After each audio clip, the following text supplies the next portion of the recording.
The biblical prophet Ezekiel made numerous predictions relating to what is commonly referred to as the end of days. Many people have speculated that these predictions seem to be coming to pass. Recently, researchers conducting tests on ancient fragments of parchment stumbled upon an incredible discovery. The so-called worthless scraps in their possession were revealed to be authentic pieces of the Dead Sea Scrolls, specifically from the book of Ezekiel. It was only an intervention of luck, or perhaps fate, that prevented these valuable artifacts from being completely destroyed or forgotten. In the 1940s, these manuscript fragments were excavated in Cave 4 at Qumran, where most of the Dead Sea Scrolls were unearthed. In the 1950s, the Jordanian government gifted the pieces to Ronald Reed, a leather parchment expert, for scientific analysis. At the time, the pieces seemed ideal for destructive scientific testing, as they appeared to be blank. Fortunately, during his work, Reed only removed a few millimeters of the material, leaving the manuscript fragments largely intact. The fragments were studied and then stored away in the John Rylands Library. There they remained in labelled boxes, unseen and untouched until 1997, when the University of Manchester received the Reed collection as a donation. Many years later, the allegedly worthless scraps were handed off to a team of researchers who were testing materials using radiocarbon dating. Upon examination of the materials, one of the researchers, Professor Joan Taylor of King's College London, saw something unexpected. Professor Taylor said that while working on one of the fragments with an illuminated magnifying glass, she thought she saw a small, faded letter, a lamed, the Hebrew letter L, and since all these fragments were supposed to be blank and had even been cut into for leather studies, she thought she might be imagining things. Uncovering the faded text would require multispectral imaging. Researchers in Israel have previously used this technique to reveal biblical-era texts on artifacts that are invisible to the naked eye. However, utilizing this technology would require funding. Luckily, Professor Joan Taylor and her team managed to complete a different project with money to spare. The team agreed to use their remaining funds to commission multispectral imaging of the parchment fragments. If not for this twist of fate, the secrets of the Reed materials would have been lost to history. As it turned out, Professor Taylor was not imagining things. 4 of the fragments featured readable Hebrew and Aramaic text. Some of the other remaining pieces also showed traces of letter formations. The most significant fragment is thought to contain biblical text from Ezekiel, with the word Shabbat or Sabbath plainly visible. What message could be connected to this word? The word Sabbath appears several times in the known book of Ezekiel, but what of the unknown? Given that some fragments of the Dead Sea Scrolls are being newly authenticated, it makes one wonder about what we could be missing from the message. There could be more pieces of these ancient documents still out there. In the past, it has been difficult to distinguish authentic artifacts from forgeries. As recently as March 2020, it was announced in the media that 16 Dead Sea Scroll fragments held at the Museum of the Bible in Washington, D.C. were modern forgeries that had somehow fooled independent collectors, the museum's founder, and many of the world's leading biblical scholars. Perhaps as our technological capabilities grow, it will be easier to tell if something is a fact or a fraud. But what we do know is some of Ezekiel's prophecies seem to be coming true. For example, the book of Ezekiel claims that one day the waters of the Dead Sea will be healed and the waters will become fresh. The book of Ezekiel states, "It will come about that every living creature which swarms in every place where the river goes will live, and there will be very many fish, for these waters go there and the others become fresh, so everything will live there where the river goes." In recent years, sinkholes around the shoreline of the Dead Sea have been found to contain fresh water, and some of the larger pools even have fish in them. Could something as simple as some fish in ponds be a sign that we are indeed approaching the end of days? What if all the signs are there and the warning has been stuck in a box in a library somewhere? Ezekiel prophecies aren't the only messages of interest to modern minds. Multiple scholars have theorized that Ezekiel may have written one of the first accounts of extraterrestrial contact. In the Bible, Ezekiel describes a strange vision, saying, "Now, as I beheld the living creatures, behold, one wheel upon the earth by the living creatures, with his 4 faces. The appearance of the wheels and their work was like unto the colour of a beryl, and they 4 had one likeness. And their appearance and their work was as it were a wheel in the middle of a wheel. When they went up upon their 4 sides, and they turned not as to they went. As for their rings, they were so high that they were dreadful, and their rings were full of eyes round about them 4. And when the living creatures went, the wheels went by them. And when the living creatures were lifted up from the earth, the wheels were lifted up." Some have claimed that this account is actually a primitive description of an alien spacecraft and extraterrestrial beings. Author Eric von Däniken famously proposed this theory in his book Chariots of the Gods. Regarding this passage in Ezekiel, von Däniken writes, "To our present way of thinking, what he saw was one of those special vehicles the American used in the desert and swampy terrain. Ezekiel observed that the wheels rose from the ground simultaneously with the winged creatures. He was quite right. Naturally, the wheels of a multi-purpose vehicle, say an amphibious helicopter, do not stay on the ground when it takes off." In his book, von Däniken states, "There is something inconsistent about our past, that past which lies thousands and millions of years behind us. The past teemed with unknown gods who visited the primeval Earth in manned spaceships. Incredible technical achievements existed in the past. There is a mass of know-how which we have only partially rediscovered today. There is no question that we are indeed living in a significant age between climate destabilization, elite global power consolidation, and of course, UFO disclosure. Many official documents are being declassified recently that have legitimized the idea that we're not alone in the universe. Recent videos have shown that we're not even alone in our own atmosphere. Maybe we're just starting to come to terms with what ancients, such as Ezekiel, knew all along. Perhaps humanity has finally reached an age where technology can help us understand the truth about our past and hopefully give us some guidance as to what is to become of our future. The scientists examining the newly uncovered pieces of the Book of Ezekiel have clarified that the work does not stop here. The research team is planning further study of the reed materials, which also include textiles, string, pottery, and papyrus, to see what else these little bits and pieces can reveal. More of these will be subjected to scientific tests and multispectral imaging. Research and testing on these fragments is only just beginning. Right now, it's still too early to interpret the meaning of the parchment pieces. But this discovery has raised some interesting questions. How else can we use modern technology to reveal ancient secrets hidden in plain sight? What other materials once thought to be worthless or meaningless deserve a second look? Could these materials hold the keys to our salvation or devastation? Perhaps only time and technology will tell. According to a reading from a newly digitized fragment of the Dead Sea Scrolls, Noah's Ark was something different than what is currently believed. The 2,000-year-old text may be proof that the Ark was the shape of a pyramid. Over 50 years ago, a stone thrown by a Bedouin shepherd into a cave led to what some have called the greatest archaeological discovery of the 21st century. The Bedouin heard the stone crack open an earthenware jar. Upon investigating, he found the first of what came to be known as the Dead Sea Scrolls. When all of the scrolls and fragments were sorted out, they accounted for about 800 manuscripts. About 1/4, or just over 200 manuscripts, are copies of portions of the Hebrew Bible text. Now, after almost 5 years, a laboratory established by the Israel Antiquities Authority as part of the Leon Levy Dead Sea Scrolls Digital Library project has scanned tens of thousands of fragments from the scrolls with a custom-made camera. Each fragment was photographed 28 times at high resolution using different wavelengths of light. The sophisticated technology enabled researchers to read letters and words that were previously illegible. Some of the newly digitized fragments offered new interpretations of well-known biblical stories.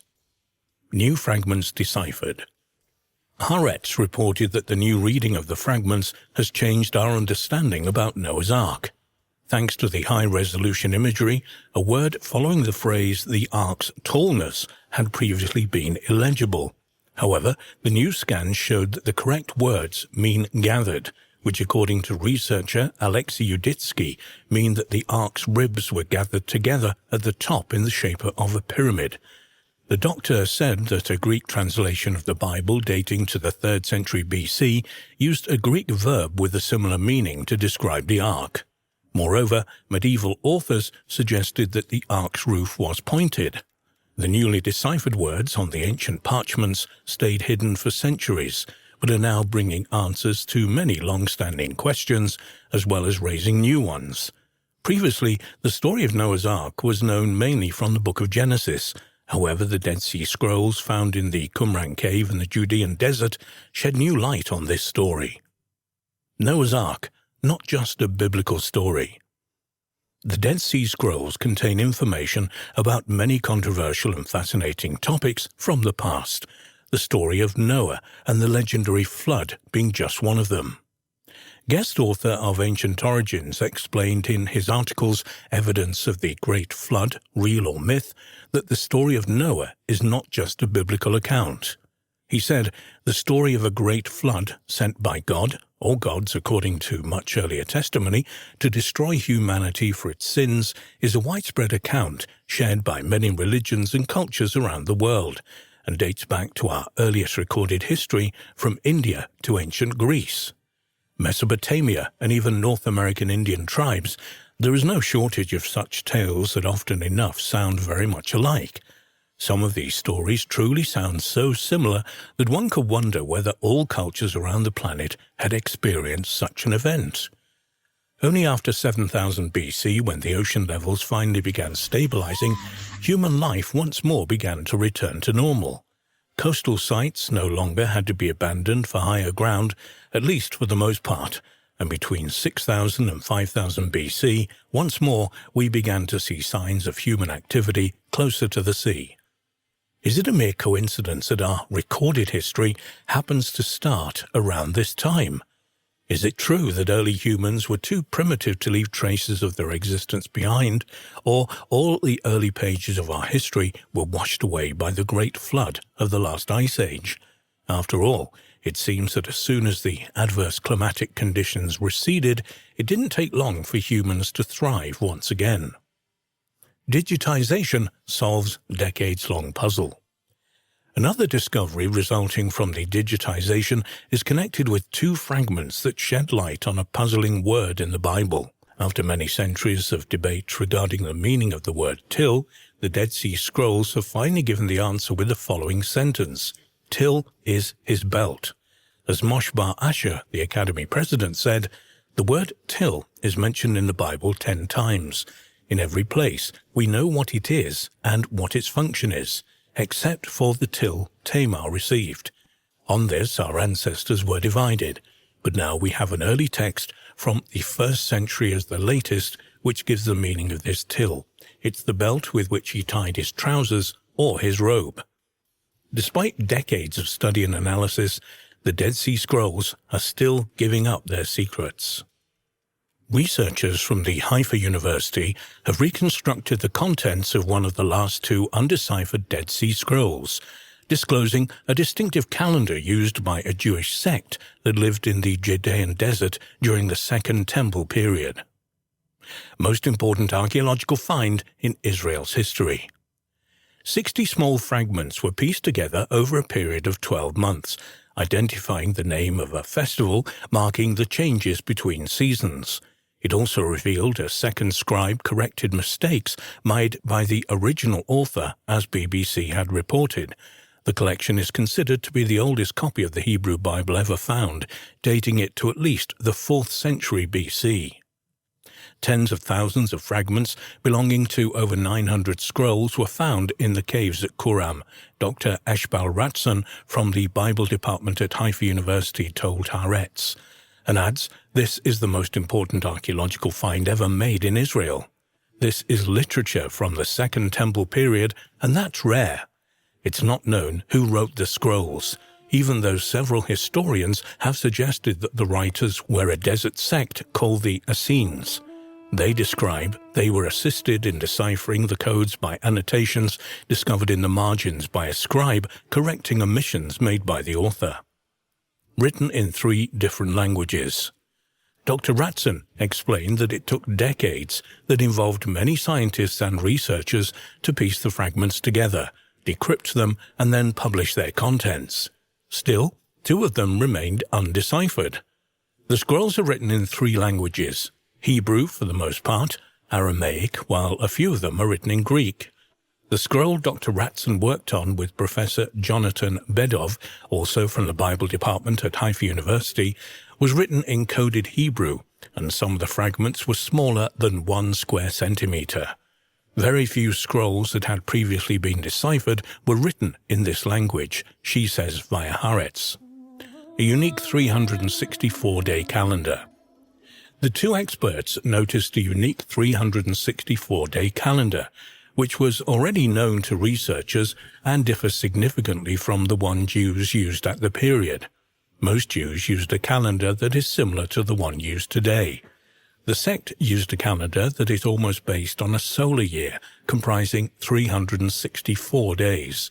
There are months with 30 or 31 days in every season, Dr. Ranson stated via Haaretz, and adds 364 divided into 7, so every date falls on a specific day of the week and every holiday has a fixed date.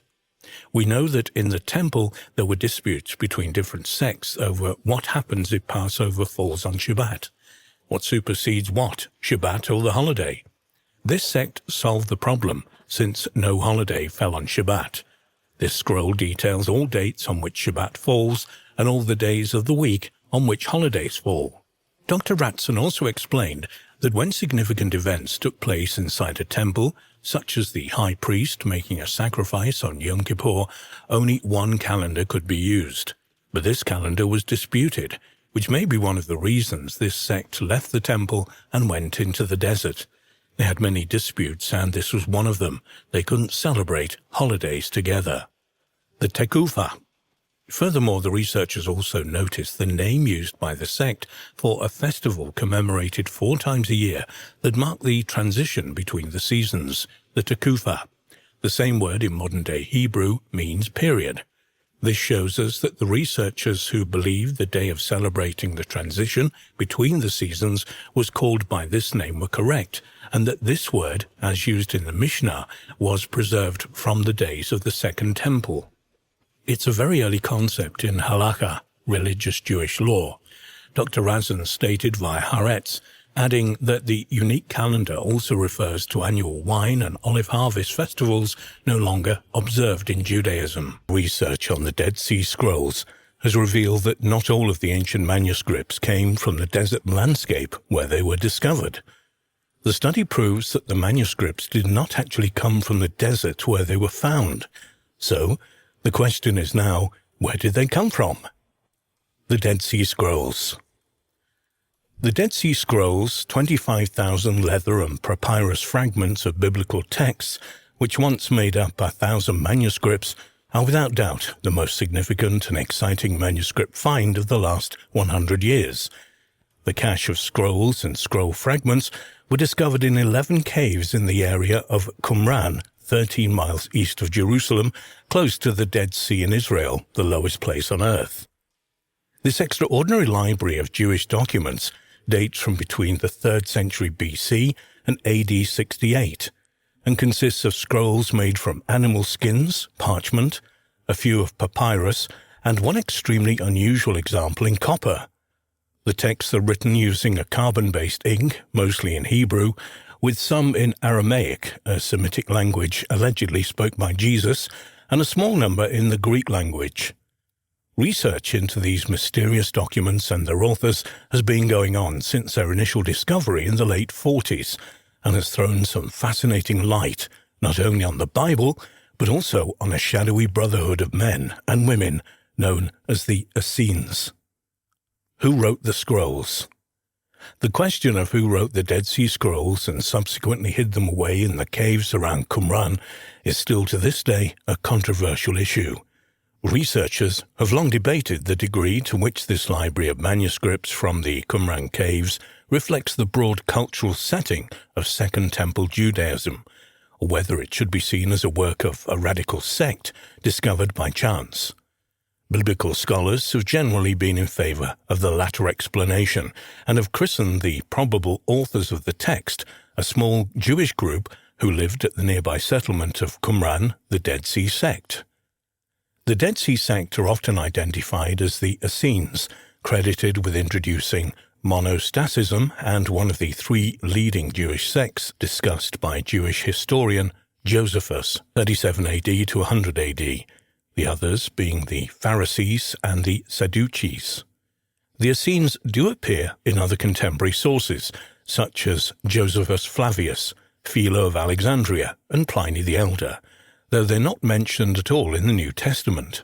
Apparently, the Essenes left Jerusalem in protest at the way the temple, the central institution of Judaism, and set themselves up in the Judean desert, away from what they saw as the worldliness of Jerusalem.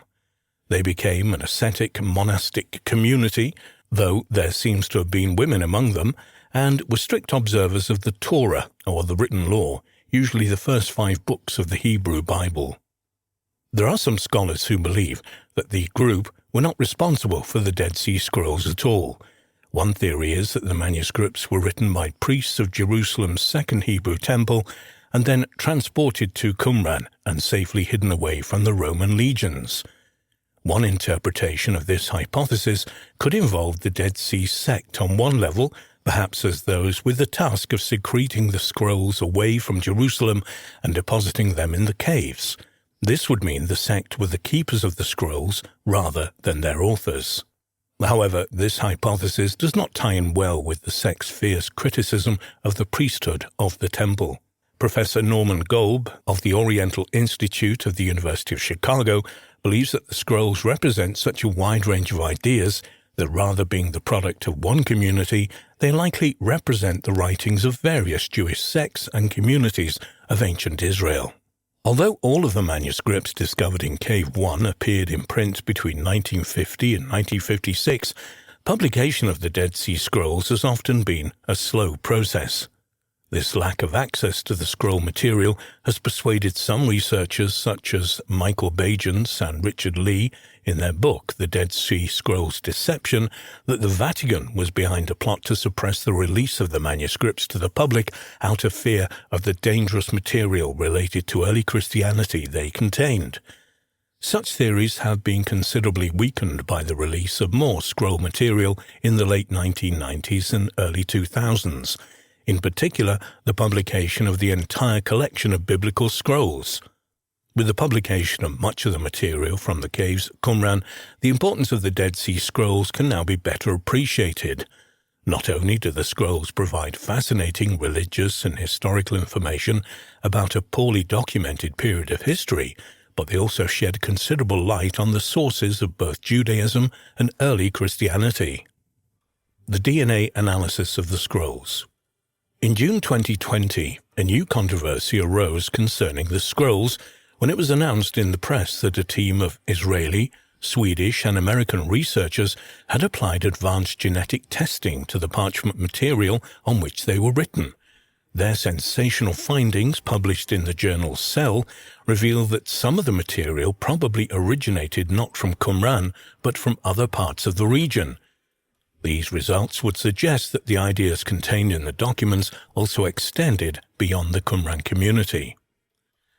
The team found that the vast majority of the scroll samples in the study were made from sheepskin. A few, however, were made from cowhide, which offers significant insights into the scroll's history. For example, researchers have long discussed whether 3 fragments of the book of Jeremiah had belonged to the same scroll. DNA analysis revealed that one fragment was made from cowskin and that the other 2 were made from sheepskin, so were not part of the same manuscript. This is a vital clue, as cattle husbandry is almost impossible in the arid Judean desert surrounding Qumran, as cows require large amounts of grass and water. The analysis would indicate that the cowskin fragment, together with a separate cowhide piece of the same book, probably originated from outside the area. Lead researchers in the study were Oded Rachavi and Noam Mizrahi, both biblical scholars at the Tel Aviv University. Mizrahi confirmed that it was extremely significant that the two fragments written on cowskin represent two different versions of the book of Jeremiah. He added that analysis of the text found on these Jeremiah pieces suggests that they not only belong to different scrolls, but they also represent different versions of the prophetic book. The fact that the scrolls that are almost divergent textually are also made of different animal species is indicative that they originate at a different provenance. If these scrolls were brought from outside, it shows that Jewish society of the Second Temple period was not orthodox. They were open to the parallel existence of multiple versions of the very same divinely inspired text of the prophets. This evidence suggests that Judeans of the time were less concerned with the precise wording of ancient religious texts than later Jews and Christians. It also accords with the latest theory about the origin of the scrolls held by a number of scholars, that they were a collection of documents not local to Qumran but largely written in Jerusalem and other places in Judea. Another discovery made during the analysis related to copies of a non-biblical text called the Songs of the Sabbath Sacrifice, a group of liturgical songs to be used on each of the first 13 Sabbaths of the year, dating by the solar calendar. It was already believed by many researchers that these texts did not appear to reflect practices particular to the Qumran community. The new genetic investigation revealed that this text, too, was circulating beyond the confines of Qumran. The research team also discovered during their analysis that all the sampled scroll fragments written using a particular scribal system, characteristic to the sectarian writings found in the Qumran caves, are genetically linked. Significantly, these scroll fragments differ from others that were written in different ways, though discovered in the same caves. This discovery provides a new and powerful tool for distinguishing between scrolls peculiar to the sect and manuscripts that were brought from elsewhere and theoretically reflect the broader Jewish society of the period. The study also raised another fascinating question.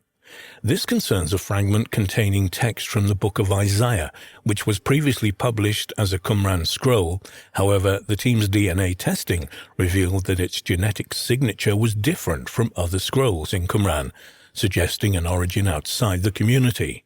Mizrahi commented on this mystery. This raises a new curious question. Was this fragment really found in the Qumran caves, or was it originally found in yet another, still unidentified location? This is the nature of scientific research. We solve old puzzles, but then discover new mysteries. Found in the middle of the 20th century but dating back to between the 3rd century BC and the 1st century AD, the Dead Sea Scrolls are made up of copies of writings that form parts of the Hebrew Bible, hymns and writings about religious texts and practices. Some sections are mere fragments, while others are intact scrolls. The discovery of the ancient texts itself sounds like something out of an adventure novel. A nomadic Bedouin shepherd found the cloth-wrapped scrolls hidden in jars in the Qumran caves of the West Bank. Over 60 years ago, America's greatest archaeologist, William Foxwell Albright, announced to the world the discovery of the Dead Sea Scrolls in Qumran on the northwestern coast of the Dead Sea. In so doing, he made an amazing claim that these were the greatest discovery of modern times. How can one make such an amazing claim?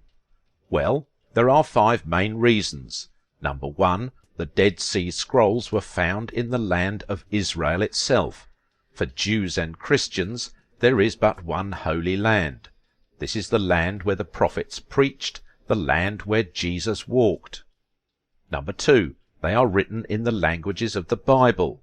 The Old Testament Hebrew Bible is written in Hebrew and Aramaic, and the New Testament in Greek.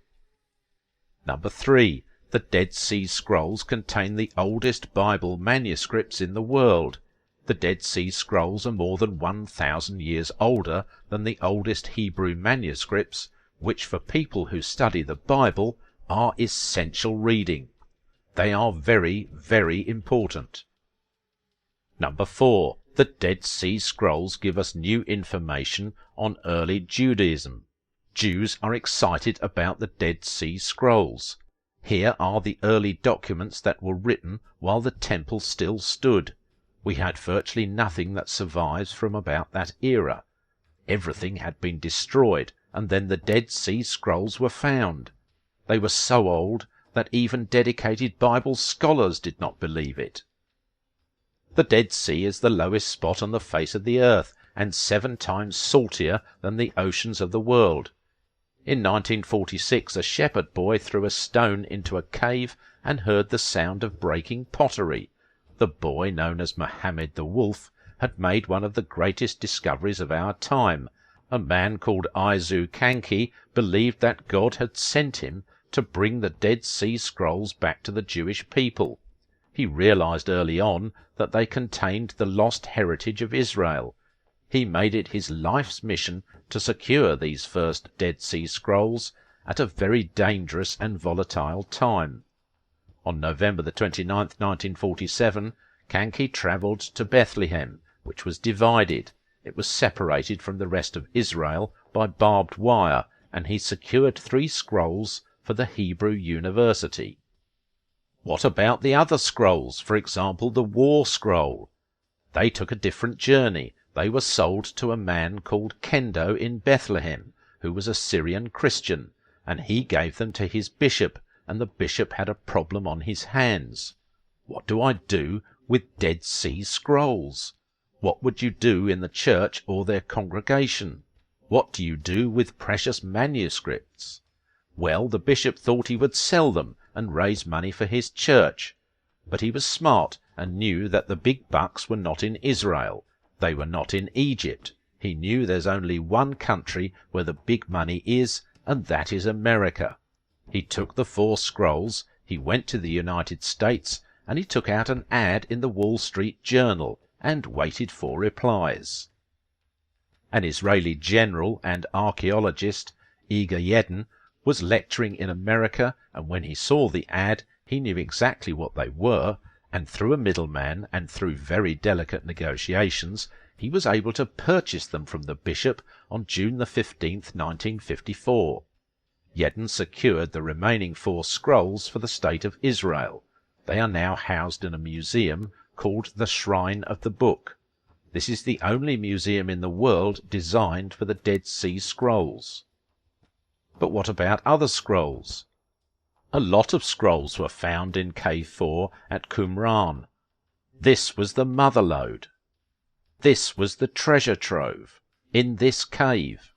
Nearly 700 manuscripts were found, the oldest Bible manuscripts in the world, and stunning documents telling us of early Judaism and Christianity.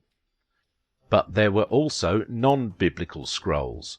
When we talk about the Dead Sea Scrolls, we divide them into 2 groups, the non-biblical scrolls and the biblical scrolls. The scrolls were actually written in ancient Greek and may indicate that Jesus and the Jews of his time spoke Greek. They probably spoke Greek as well as Hebrew, and in this area of the world, Greek was like the English of its time. Every book in the Hebrew Bible is attested at Qumran, except for one. There was only one book not found at Qumran. This is the Book of Esther. But why was Esther not found at Qumran?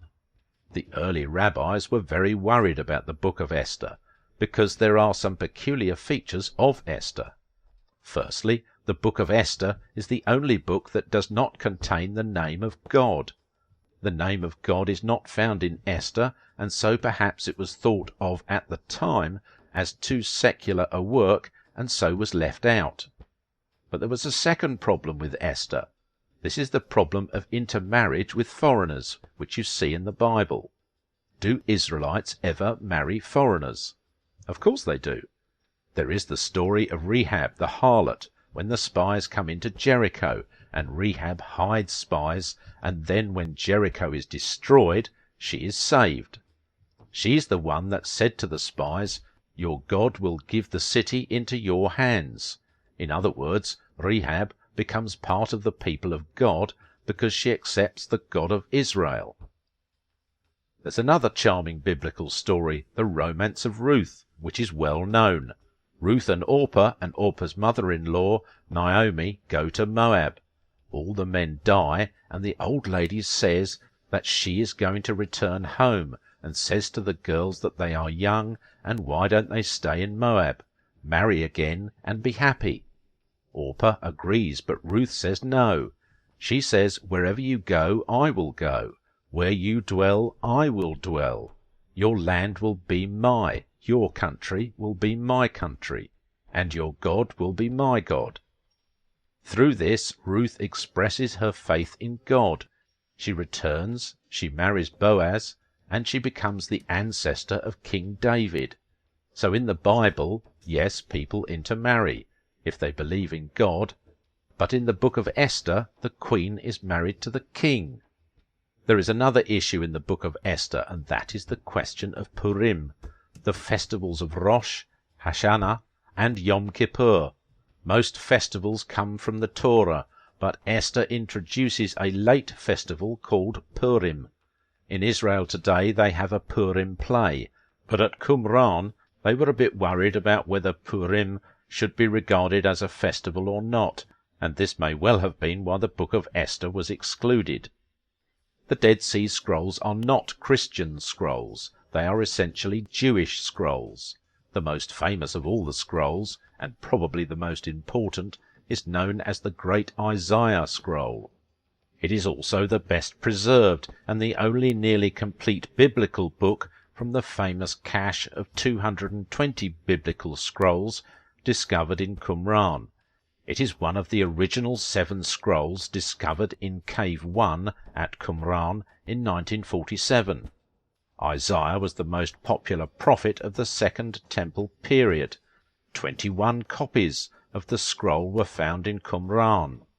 The text includes the familiar unfulfilled prophecy, "And they shall beat their swords into plowshares, and their spears into pruning hooks.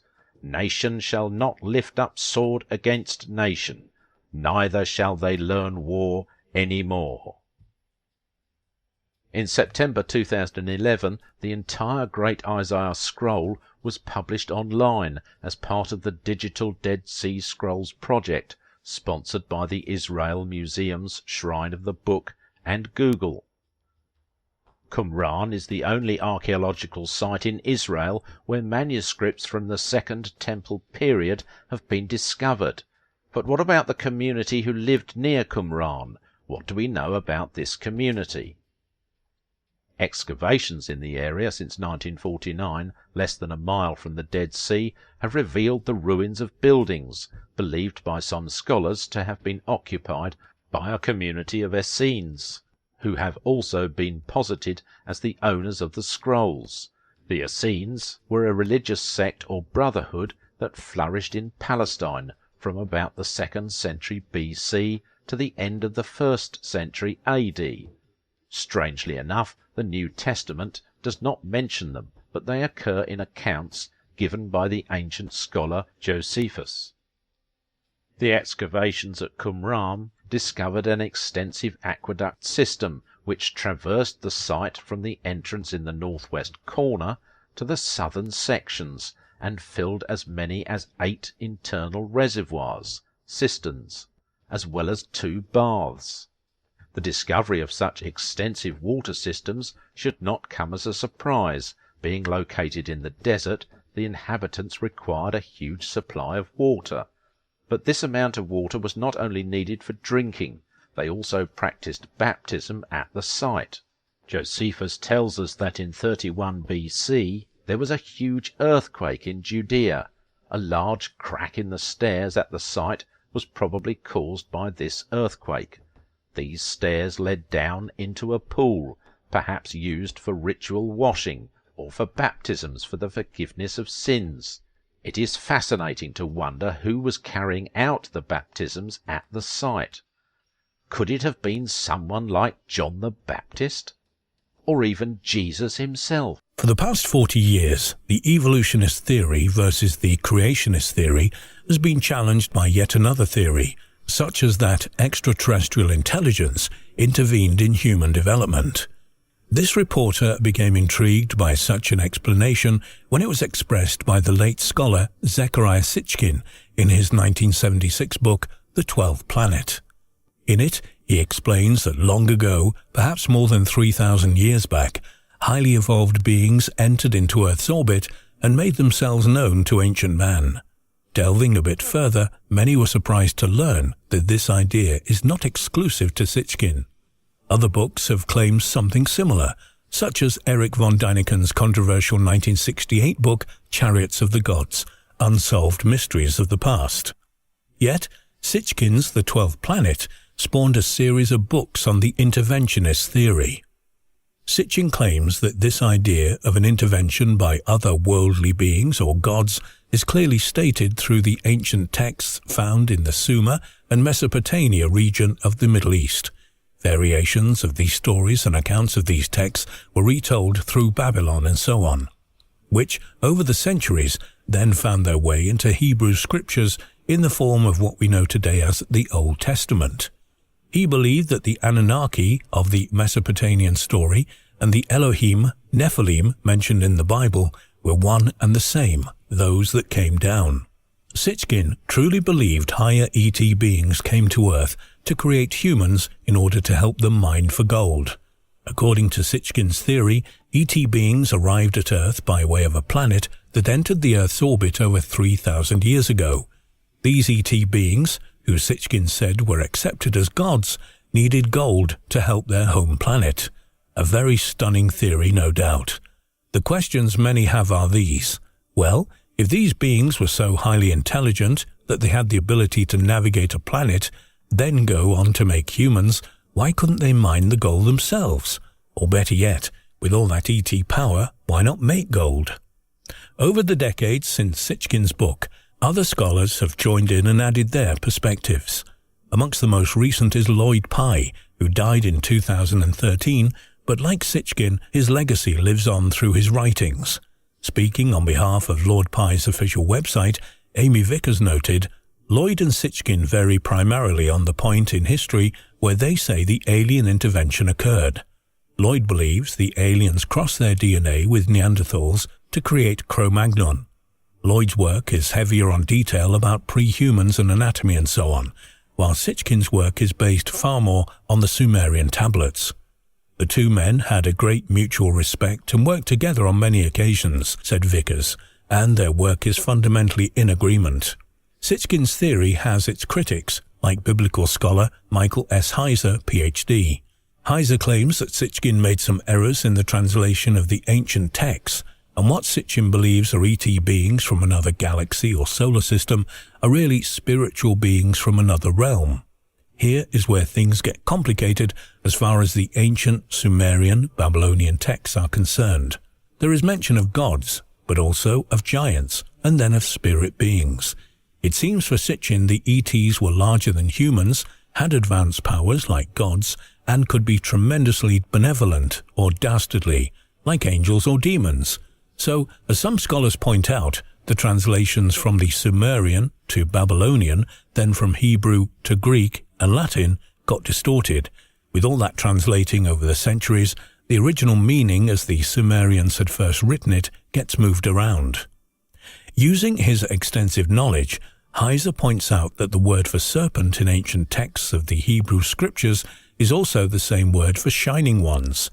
There is also a mention of the mistranslation of the word watcher and giant. So, were these giant beings watchers of humans from another planet or realm, or are they angels in some form? Heiser, who was taught in both Protestant and Catholic seminaries and colleges, has an entire series of lectures posted at his website. He also mentioned in one lecture that the Greek story of the Titans and the conflict of the Olympian gods has perhaps some link to the ancient Sumerian Mesopotamian texts on which the Bible creation story is based. Some religious people dispute the connection of the Bible with ancient Sumerian Mesopotamian texts, known as the Enuma Elish. Yet, most scholars agree, like Heiser and others, that the creation story in the Bible is an expression of faith in the one God, rather than an actual accurate historical account of creation. Regarding Sitchkin's understanding of the ancient Sumerian texts, Heiser points to a translation that uses the term serpentine beings, in that they are bright, shining ones, as one translation of the Old Testament might suggest. But here is where the two lines of thought and idea emerge. Referring to the creation story in Genesis, the serpent that speaks to Eve mentions the tree of life and eating of the fruit, which allows for the knowledge of good and evil. The creation story found in the Bible is, as scholars state, and can be traced to ancient Sumer and Mesopotamia. This then opens up another topic of questioning. What was then the original meaning of the story? What is the original symbolism of the serpent? Some historians and archaeologists point out that the use of a serpent in the Genesis story, and then later in the story of Moses, predates the Bible and may have some sort of universal meaning.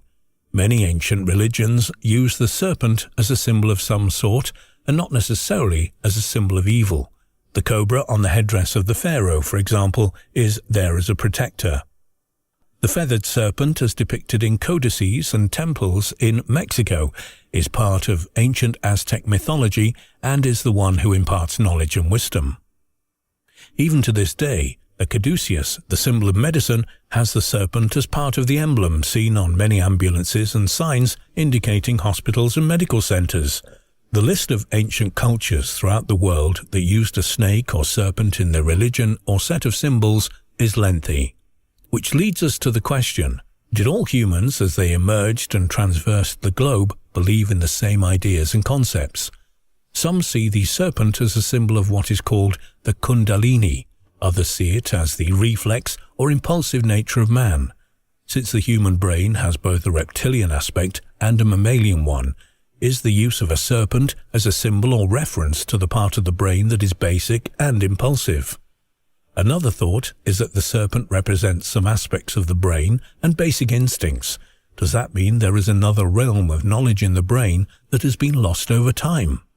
What makes Sitchin's theories difficult is that if our current concept of the monotheistic God is actually based upon ancient references to gods or beings from another world, be they extraterrestrial or not, how did all these ideas and symbols get mixed up? Sitchin and others believe they are references to ETs. Heiser believes the mistranslation of the word serpent and shining ones or watchers implies that they are angels or spirit beings. Both he and Sitchin note that a reference to a council in the Bible and the use of the plural in the creation myth and the story of Job suggests that there was more than one being in the making of or governing over humanity. Author Jason Colavito is another critic. He considers Sitchin's theory of ET intervention as a pseudoscience alternative explanation to the fundamentalist religious belief for creation. He cautions people's eagerness to accept such a compelling explanation. Some people in various fundamentalist religious groups believe that ETs are some form of spirit, being like an angel.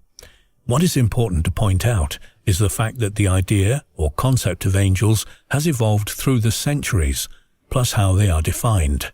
What their role is in human history depends upon which source is being referred to. The three main monotheistic religions, Judaism, Christianity, and Islam, hold the idea of angels as teachers, but each one views angels a bit differently. Much of what our current idea about angels comes from the Bible, but theologians from various religious denominations often rely on traditions and time-honored scholarly interpretations. For example, St. Thomas Aquinas is referred to as the angelic doctor in the Roman Catholic tradition. While his Summa Theologica is fascinating on the topic of angels, where did he get his ideas? There is no explanation for angels like his in the Bible. Even if he arrived at the existence of angels through sound logic and reasoning, the Bible says little about them, at least not enough for Aquinas to expand upon as much as he does in his famous Summa Theologica. The theory that the Great Pyramids at Giza in Egypt or those in the Americas were the result of extraterrestrial life forms influencing humanity is compelling. Archaeologists like Zahi Hawass, PhD of Egypt, believe that to hold such theories is misguided. Dr. Hawass has said numerous times, based upon archaeological evidence, that the pyramids in Egypt were built and designed by the Egyptians themselves, not ETs. Even so, scholars like Heiser and authors like Sitchkin continue to stir up and fascinate the imagination. Even though Sitchkin died in 2010, his official website still exists and continues to provide information about him and his series of books. If nothing else, Sitchkin's The 12th Planet clearly points to even more ancient texts and artifacts that predate the Bible as we know it. And with Sitchkin's works, we continue the ongoing search for an answer to the question, where did we humans come from? The Goths, one of the major Germanic tribes of ancient times, were a key player in the events that marked the downfall of the Western Roman Empire. Although their era lasted only a few centuries, their conquest nonetheless contributed greatly to the emergence of the early medieval period. They were also the very first of the Germanic peoples to adopt Christianity. The Codex Argenteus is one of the early instrumental relics of this early Christian Gothic tradition, and is truly a masterpiece among all early medieval religious manuscripts. Also known as the Silver Bible, the Codex Argenteus experienced a truly turbulent journey through history. The Goths emerged on the historical scene in Europe suddenly. The earliest reports about Goths are generally attributed to the Greco-Roman writers. They mention the Gothic tribes that dwelt beyond the Danube River, in what is today Moldova and Ukraine. Of course, these tribes didn't simply emerge out of thin air. It's commonly agreed among scholars that the Goths formed out of the regional Wielbach culture, an archaeological complex based in modern-day Poland. It had a distinct early Germanic character and shows great similarities with the later Gothic culture. Throughout their turbulent history, the Goths were very prone to migrations. The Gothic historian from the Eastern Roman Empire, Jordanes, from the 6th century AD, wrote in his history of the Goths that they supposedly originated from southern Scandinavia, a whole millennia before his time. While such a claim was somewhat far-fetched, it's nonetheless a distinct possibility if we consider the history of the Germanic tribes. The ferocious and wanderlust-filled Goths became the big trouble-stirrers of the early medieval Europe. They sacked Rome and hastened the fall of the Western Roman Empire, and later moved into Spain to form their own kingdom. Their two major tribes were the Visigoths and the Ostrogoths. The latter were conquered in the 6th century and the former in the 8th. After that, the Goths rapidly lost their identity forever. Nevertheless, their short history was quite eventful. They were the first of the Germanic tribes to adopt Christianity. This was thanks to Bishop Ulfilas. This bishop was of Goth upbringing himself, his name being Wulfilas, meaning little wolf in the original spelling. He was not an ethnic Goth, but his origins were Cappadocian Greek. He was enslaved by the Goths as a boy and brought up amongst them. Bishop Ulfilas was not just instrumental in converting the Goths into Christianity, but was also the main creator of the famed Codex Argenteus. This lavish, extravagant manuscript was a translation of the Bible into the Gothic language. It helped with the conversion for sure, but it was also a high-status symbol and an item of great worth. It's most likely that the Codex Argenteus was commissioned by or for the glorious Ostrogothic king, Theodoric the Great. The task was handled by Bishop Ulfilas alongside his students and scholars. However, one major obstacle lay before them: how to effectively translate the Holy Bible into Gothic language, adapting it to the unique voices and pronunciations of their speech. To achieve this, Bishop Ulfilas created the special Gothic alphabet with the accompanying script. This script was based on the uncial forms of the Greek alphabet, to which he added several unique letters to represent the Gothic phonology. With this new alphabet, Ulfilas could translate the Bible with surprising ease. Most scholars agree that Ulfilas avoided the pre-existing runic alphabet on purpose, which was also known to the Goths. He did so to make the process of Christianization easier, as the runic script still held a lot of pagan heritage and was connected with many heathen rituals and symbols. The luxury and the richness of the Codex is easily observed from just a single glance, signifying its commission for a great king.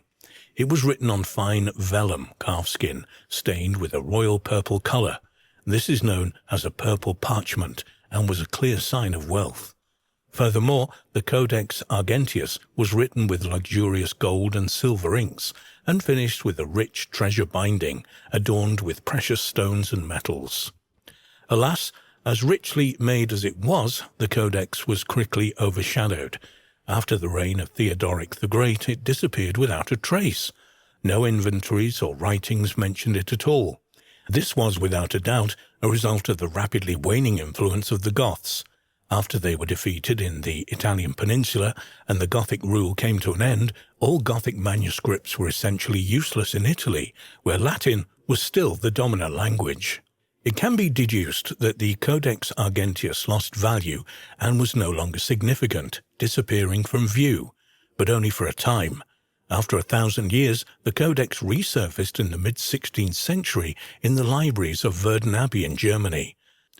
To the monks, it was simply known as a silver book, Codex Argenteus in Latin, most likely due to the luxury silver ink used for the lettering. It was first mentioned after this in 1569 by the Dutch linguist Johann Goropius Becan, who recognized its importance. Alas, out of the original 336 pages, only 187 survived the 1,000-year journey. From this rediscovery in the 16th century, the crazy journey of the Codex Argenteus began, and it constantly changed hands as a luxury and priceless religious item. The Codex next found itself in the hands of a very important person, the Holy Roman Emperor Rudolf II. This key ruler, and a member of the Habsburg dynasty, was known as a patron of arts, and it was most likely that he acquired the book after recognizing its age and importance. However, he would soon find himself without it. As a consequence of the 30 Years' War, in its last year, 1648, the Swedes attacked Prague and managed to sack most of the city. Due to this, the Codex Argenteus and many other lavish items that were kept in the imperial castle fell into their hands. From then on, it's stored in the depositories of the Royal Library of the Swedish Queen Christina in Stockholm. However, not long after it changed hands again. The Queen abdicated in 1654, and the Codex Argenteus was acquired by the former librarian, a Dutchman named Isaac Vos, who took it with him to the Netherlands.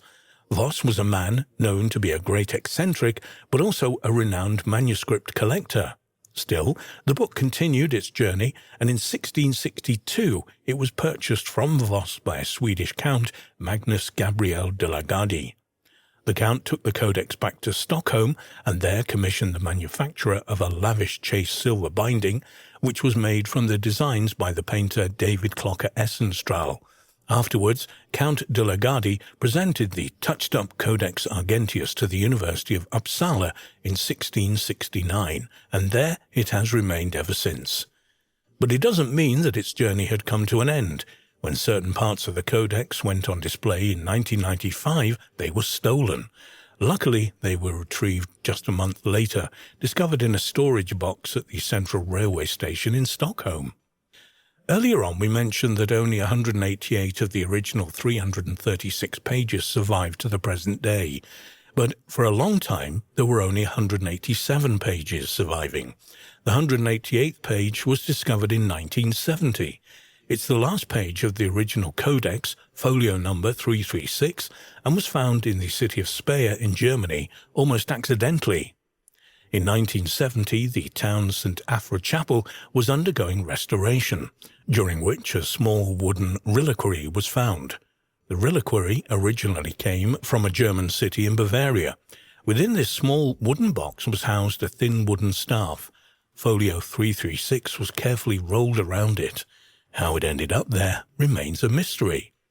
Today, the Codex Argenteus remains the foremost source for studying the forgotten Gothic language, one of the enigmatic East Germanic languages.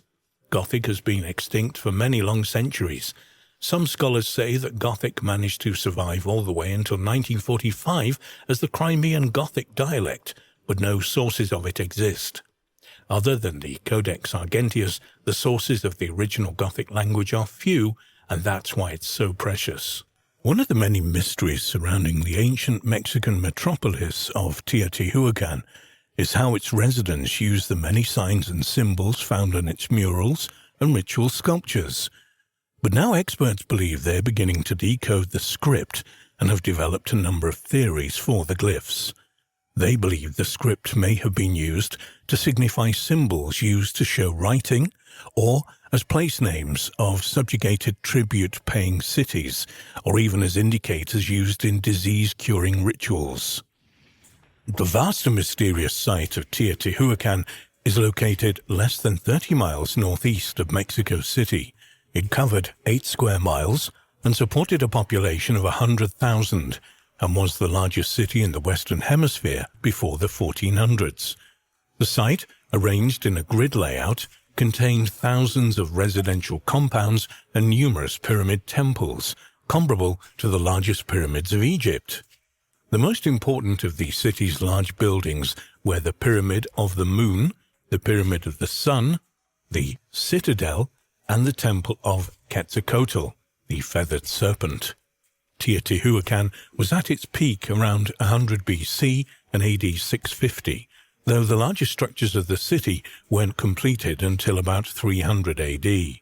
Although the site's visible surface remains have all been recorded in detail, only a portion of the site has been excavated. Although it's still not known for sure who built the city, it was certainly home to a number of different cultures, including the Maya, Miztec, and Zapotec. One theory maintains that a volcano eruption in the area forced migrants into the Teotihuacan Valley, and that those refugees either constructed or enhanced the city. The art and architecture of the city reveals that it was a polytheistic society, with the main deity being the great goddess of Teotihuacan, which is shown as a spider goddess. Other deities include Quetzalcoatl, a vegetation god, whose function changed in subsequent civilizations, and the rain god Tlac, among others. It's known that the Teotihuacan priests practice ritual sacrifices of animals and people to these gods. In 1989, archaeologists uncovered 8 sacrificial victims buried in a long pit just south of the Temple of Quetzalcoatl. The team later discovered that around 200 other victims were sacrificed when the temple was built in the early 3rd century AD. A large number of these sacrifices were male warriors in military dress, whilst others were young women, and others still males probably of high social status. By the time the Aztecs found the city in the 1400s and named it Teotihuacan, the place where the gods were created, the city had been abandoned for centuries. It's not clear why Teotihuacan collapsed. One theory is that the lower classes carried out an internal uprising against the elite. Around 600 AD, major buildings were deliberately set on fire, and statues and religious sculptures were destroyed, evidence which would perhaps support this theory. Another hypothesis is that invaders sacked and burned the city, though Teotihuacan exercised its military influence over other cultures. The city was without fortifications and military structures. Although there has been much archaeological work at Teotihuacan, we do not know who the people of Teotihuacan were, what language they spoke, or what name they gave their city. It is known that they had a glyph-based written language which may have been limited to dates and names. But whether the inhabitants developed a system of writing similar to that of the Aztecs, who ruled the area around 800 years later, has never been discovered.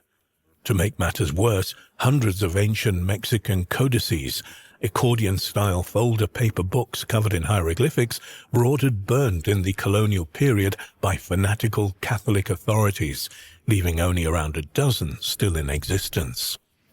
In the 1990s, strange red glyphs were discovered at Teotihuacan, the majority of which were organized into neat columns. The discovery led to a number of scholars to question the long-held belief that writing was not present from the city. Since that time, experts have discussed several theories for the glyphs. In September 2020, it was announced that art historian Tatiana Valdez, author of a book published on the glyphs of Teotihuacan, believe that the 42 signs and symbols painted on the floor of the patio of the glyphs between 3 and 400 AD represented the longest text ever found at the city's ruins. Valdez says that over 300 hieroglyphics from the site have been cautiously identified so far. Considering the thousands of predominantly clay figurines with painted or incised glyphs that have been discovered so far at the site, Valdez said, "I think Teotihuacan used hieroglyphics and used them well because we found so many." She also believes that the sheer number of figurines found with glyphs on tiny headdresses or on their foreheads may indicate some access to writing was available to commoners. Another glyph was found in Teotihuacan in 2016 on the back of a miniature stone altar, featuring a triangle in a circle cartouche with 3 dots underneath. The single glyph probably represents the specific year it was dedicated. Joyce Marcus, an archaeologist at the University of Michigan, who believes that writing was not used in the city, said that so far we have not seen the long texts. Writing is rare at Teotihuacan when its texts are compared or contrasted with those at Maya sites. She gives the example of the Mayan city of Tikal, a contemporary of Teotihuacan in present-day Guatemala. Tikal possesses monuments with columns of glyphs that in recent decades have been mostly deciphered. Tikal was a smaller, less centralized and ceremonial center in Teotihuacan. Tikal began as a small village, but by 300 BC it had become an important ceremonial center with the construction of major pyramids and temples.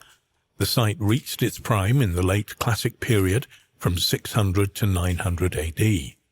It was at this time that its great plazas, pyramids, and palaces were planned and constructed. Maya hieroglyphic writing and complex systems of time counting appeared, and Maya art, as seen in monumental sculpture and vase painting, was at its peak. There are numerous stelae, upright stone slabs at the site, which date from the 3rd century AD until the close of the 9th century. These stelae, often bearing the carved features of a priest or other significant person, are inscribed with hieroglyphics and dates. Important events in Tikal's history were recorded on tall stone monuments, which were covered in dense writing, documenting such things as the reign of kings, for example. One important aspect of this writing is that the only city's richest and most powerful people could have read the texts. Maya history was written by the elite and for the elite. In the early Classic period, 100 to 600 AD, Tikal was an important part of the great trading network that Teotihuacan had established in southern Mesoamerica and even continued to flourish after the decline of Teotihuacan.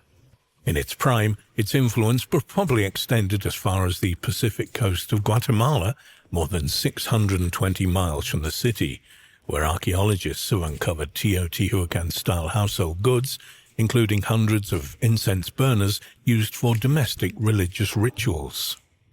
In the 1960s, a painted mural was discovered at Teotihuacan which showed what appeared to be a priest holding a book. According to Christoph Helmke of the University of Copenhagen, a leading expert on the city's writing system, it was a hugely important find, although he warned against expecting to find texts on public monuments or sculptures in the city, maintaining that writing in Teotihuacan was likely confined to its books. University of Texas archaeologist David Stewart, an epigrapher and pioneer of the decipherment of ancient Maya writing, believes that the lack of knowledge about what language was spoken at Teotihuacan complicates research into its glyphs. He does, however, believe that a writing system existed at the site, saying it's true that many still say that Teotihuacan had no writing system, but in fact it's there. But many archaeologists think that it may have been the lack of a clear elite at Teotihuacan meant that they did not utilize a writing system. It does indeed seem likely that Teotihuacan had no king. No royal tomb or any representation of a monarch has ever been discovered at the site. Some researchers have argued that only a strong monarch could have ruled such an impressive and organized city, but others believe that the city could have been governed by a council or in some kind of cooperative way. David Carballo, an archaeologist at Boston University, has pointed out that most Teotihuacan art concentrates on people's dress and other accessories rather than individual features, perhaps an indication that the offices they held were more significant than their individual identities. Carballo disagrees with some researchers who believe that certain glyphs represented individual rulers, as they appear at Teotihuacan for centuries, much longer than any single person could have ruled. He thinks, rather, that some glyphs indicate offices, perhaps military or political roles of some sort in Teotihuacan, that many people could hold over time.